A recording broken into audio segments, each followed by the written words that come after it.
Lara did not know the exact day revenge became the thing keeping her alive.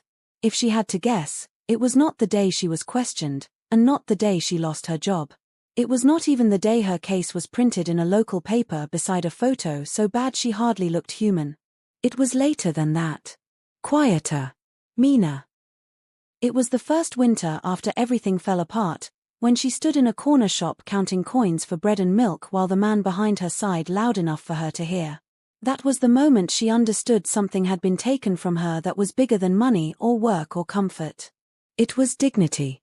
The simple right to move through the world like a person and not a warning. At 26, Lara had not been special, but she had been happy often enough. She worked in admin for a property services company and was good at the kind of things nobody noticed until they were done badly. She kept records neat. She fixed mistakes before they turned into problems. She remembered birthdays. She made tea when other people were too stressed to think straight. She had a one-bedroom flat with yellowing walls and a radiator that clanged through the night. It was not much, but it was hers. Her closest friends were Mia and Iris. They had met years earlier and stayed in each other's lives because they made sense together. Mia was warm, funny, and the kind of person who could make a stranger tell the truth by simply looking worried for them. Iris was sharper. She liked things in order. She liked plans, clean shoes, good lipstick, and the feeling of being one step ahead of everyone else. Lara sat between them easily. Mia pulled people in. Iris kept the chaos moving in straight lines. Lara was the one who made sure nobody drifted too far. They had history. Cheap wine on kitchen floors. Shared taxes. Group photos with red eyes and wild hair. Nights talking about who they would become when life finally started behaving properly. They were not sisters, not really, but they had used that word once or twice, laughing when they said it. That made what happened worse. The man at the center of it was called Daniel Thorne. He had money, charm, and the sort of calm voice that made people assume he belonged in charge of things. He was involved in a redevelopment project tied to old care properties and disputed money. Land was being moved around. Payments were being hidden. People were being pushed out quietly. Too quietly. When questions started coming, Daniel did what men like him always do. He looked for distance. He needed someone low enough to take the blame and ordinary enough that no one powerful would come running to defend them. Lara had once done contract admin work for one of the linked companies. Her name was in the system. Her login had touched files. It was enough. Mia was approached first. At the time, she was living inside panic. Her mother had cancer and had reached the stage where every delay felt like betrayal. The waiting lists were too long. The private treatment was too expensive. Mia's younger brother, Callum, had also got himself into debt with men who were not patient and did not need legal ways to frighten people. Mia was covering shifts, skipping sleep, lying to everyone about how fine she was, and wondering which disaster she should fail first. So when Daniel's people found her, they did not act like villains. They acted like saviors. A quiet conversation. A kind tone. A cash offer large enough to clear the worst of it. All she had to do was help confirm a version of events that was already, they said, being taken seriously. Just tell the truth as she remembered it. Or close enough. Say Lara had seemed stressed. Say she had once mentioned money. Say she had acted secretive. Nothing dramatic. Nothing violent. Nothing, Mia told herself, that would ruin a life by itself. She cried after agreeing. Then she still took the money. Iris was different. She was not desperate in Mia's way. She was hungry. She had grown up with too little and had built herself against shame so carefully that even now, years later, she could not bear owing anyone anything. She was close to a major step at work, the kind that changed her from useful employee to serious professional. She wanted the flat, the title, the life where people stopped looking at her like someone trying to get in and started treating her like someone who belonged. Daniel's people understood that at once. They offered money, yes, but more than that they offered protection. Stay helpful. Stay quiet. Keep your distance from the scandal. You do not want your name tangled in this. You have worked too hard for that. Iris did not need much pushing. She only needed a reason that sounded respectable when repeated in her own voice. She told herself she was protecting her future. Later, for years, she would call it survival. Together, they helped create the version of Lara that the police, the press, and later the public found easy to believe. A woman near the paperwork. A woman under pressure. A woman with opportunity. A woman whose own friends seemed uneasy about her. Lara did not even understand how bad it was until it was too late. At first she thought it was a mistake that would clear up. A misunderstanding. A rough week. Then came the interviews, the confiscated devices, the awful stillness in people's faces when they had already started stepping away from her. Then the job was gone. Then her landlord wanted reassurance. Then her father, who had never known how to comfort anyone, asked if there was something she should tell him before it gets worse. She kept saying she had done nothing. The problem was that innocence sounds weak when guilt has paperwork behind it. Some charges later collapsed. Some never fully held. She avoided prison, but only just. Suspended sentence. Public shame. A stain that stayed even after the legal danger pulled back. By the end of it, the people who knew the details were few and the people who thought they knew were everywhere. She lost more than work. Her father stopped calling much after neighbors began talking. Her older sister told her she believed her, but did not let Lara come to her son's school play because she didn't want complications. The man Lara had been seeing sent one careful message about needing space and vanished from her life with the politeness of a coward. The first year after the case was the hardest. She cleaned holiday lets where rich families left half-full wine bottles and children's socks under beds. She worked supermarket night shifts until her back ached and her hands split in winter. She rented one damp room after another. Once, she sat on the floor eating dry cereal because the meter had run out and she could not heat water. She stopped buying mirrors for a while because she was tired of seeing what fear had done to her face. And all that time, Mia and Iris kept living. That mattered. Mia's mother lasted another year and a half with the treatment the money helped pay for. Her brother got out of debt, though never quite out of the kind of life that creates it. Mia carried guilt like a stone in her pocket. She did not speak Lara's name. She tried to become the kind of person who helped others, as if goodness done later could reach backward in time and settle an old bill. Iris did better. Better flat. Better clothes. Better job. She stepped into a career handling difficult public stories for private clients, which suited her too well. She married a man who liked polished rooms and women who did not embarrass him. They had a daughter. Iris learned how to talk about values in public while keeping old truths buried so deep they began to feel unreal. Lara rebuilt herself slowly. By the third year, she found temp office work with a man who had once had his own name dragged through court over something unrelated and no longer believed every official story. He let her prove herself.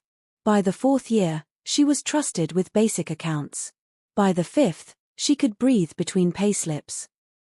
By the sixth, she had a small flat with a clean bathroom, a working oven, and a rosemary plant on the balcony that refused to die. By the seventh, she had savings. Not many. Enough. To anyone outside, it looked like recovery. It was not recovery. It was construction. And under every careful layer, revenge stayed alive. Not wild revenge. Not shouting or broken windows or dramatic threats sent at midnight. Something colder. She did not want to scare Mia and Iris. She wanted them to feel safe first. She wanted them to build full lives. She wanted them to stand inside those lives and feel them shift beneath their feet. That was the part of herself Lara no longer tried to defend. She found Mia first. It was easy enough once she knew Mia's routine. A pharmacy near the clinic district. Thursday afternoons. Same scarf, same tired walk, same habit of checking her phone while waiting in line. Lara arranged the meeting like someone setting a glass on the edge of a table and waiting for gravity. Mia saw her and went white. Lara smiled. They spoke for a few minutes like strangers trying to be decent. Mia stammered. Lara stayed calm. That calm did more damage than anger could have. A month later, Mia sent a message asking if she wanted coffee. Lara said yes. The coffees became regular. Mia had divorced by then. Quietly, painfully, without the kind of row that at least gives a story shape. She had a son named Ben with a chesty laugh and a habit of asking blunt questions adults never wanted to answer. She worked hard, slept badly, and was trying to be better than the person she had once been. That was the worst part. Lara could see that Mia's guilt was real. On the fourth coffee, Mia almost confessed. She cried instead. Said she had done things she was ashamed of. Said she had been frightened and desperate and not brave enough. Said she thought, at the time, that Lara would be blamed no matter what. Lara reached across the table and held her hand. That was the first moment she felt truly monstrous. Because part of her meant the comfort. And part of her was simply learning how soft the target still was. Iris took more time. Lara moved into her world through charity work. It was practical, useful work helping people fight bad housing claims and survive paperwork designed to wear them down. Lara was genuinely good at it. That was another uncomfortable truth. Some of the best things she did in those years grew out of the same patience she was using to plan revenge. The charity crossed into fundraising circles. Fundraising crossed into board events. Board events crossed into committees. And one evening, under hotel lights and polite conversation, Iris looked up and saw Lara standing by the drinks table with a name badge on her dress. Iris almost dropped her glass. But Iris had always been better at performance than Mia. She smiled. Warmly. Carefully. Like a woman greeting an old friend and not the person she had helped destroy. For a while, that was all it was. Nods. Small talk. Then working conversations. Then longer talks. Then trust. Iris started to rely on Lara's competence. She liked how calm she was. How useful. How little she asked for. She began handing her bits of work, then private remarks, then small fears. There is no intimacy stranger than the kind built by people who should hate each other. And as Lara came closer, Iris began to remember. Not all at once. In pieces. An envelope on a table. Daniel's silver watch. Her own voice saying, "If this protects me, fine." Money in her account. The flat deposit. A version of herself she had spent years editing out. The more her memory returned, the colder she became at home. Her husband noticed. Her daughter asked why she seemed angry all the time.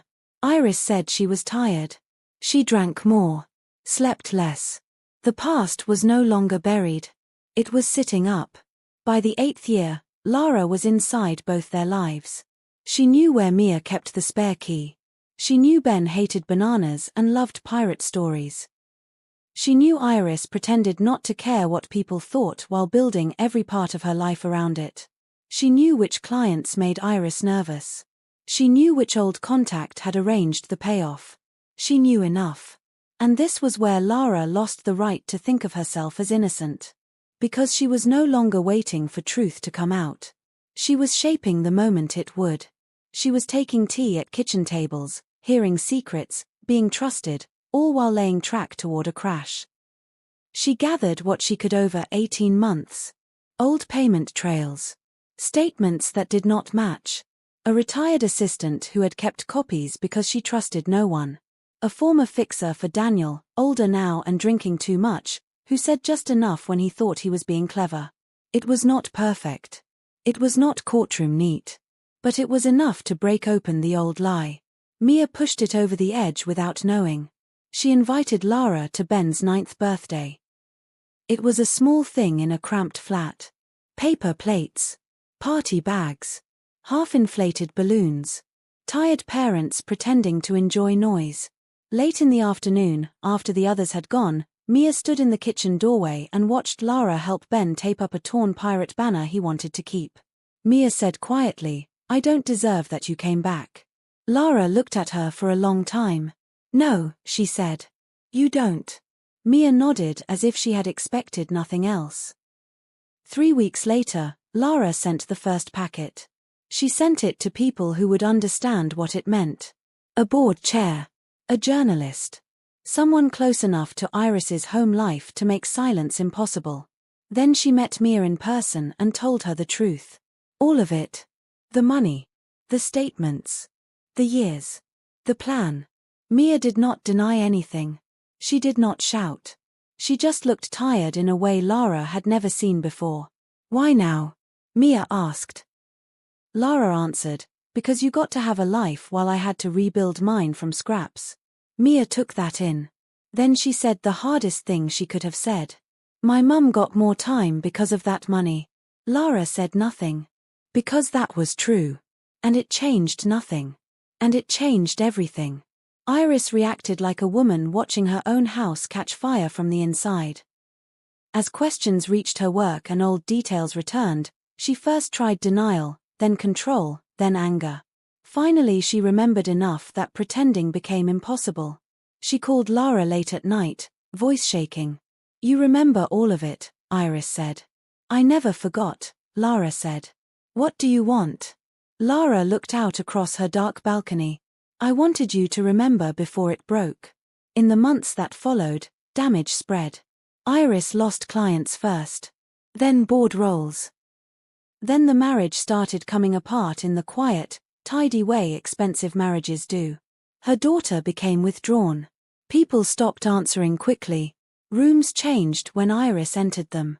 Mia's fall was smaller but sadder. Questions at work. Complaints.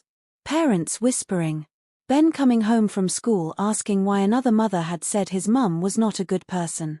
That one stayed with Lara. Because children had not been part of the plan. But they are always part of it in the end. When Ben got ill that winter and Mia called in tears, Lara almost ignored her. Then she went anyway. She sat beside his bed. She made toast.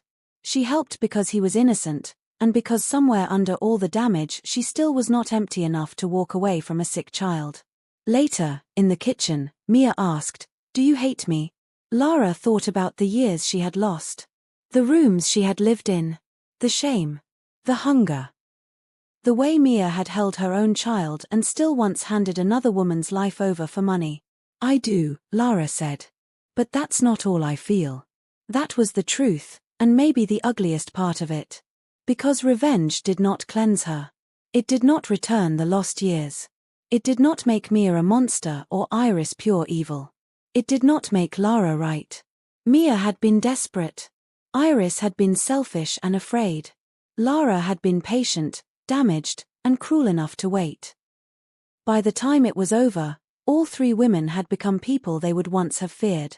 Lara kept the life she had rebuilt, the small flat, the stable job, the rosemary plant, the quiet.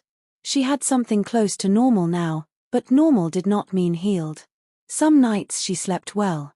Some nights she lay awake thinking of Ben's birthday banner, of Mia's face at the cafe, of Iris remembering herself piece by piece like a body thawing under cold water. It was not justice. Justice would have been cleaner. Justice would have come sooner. Justice would have punished the right people in the right amount. What Lara made was something else. Something human. Something damaged. Something dark. And when she looked back over those 8 years, she knew this much for certain. They had buried her life and called it necessary. What she gave them back was memory. And memory, when it finally wakes up, can ruin everything.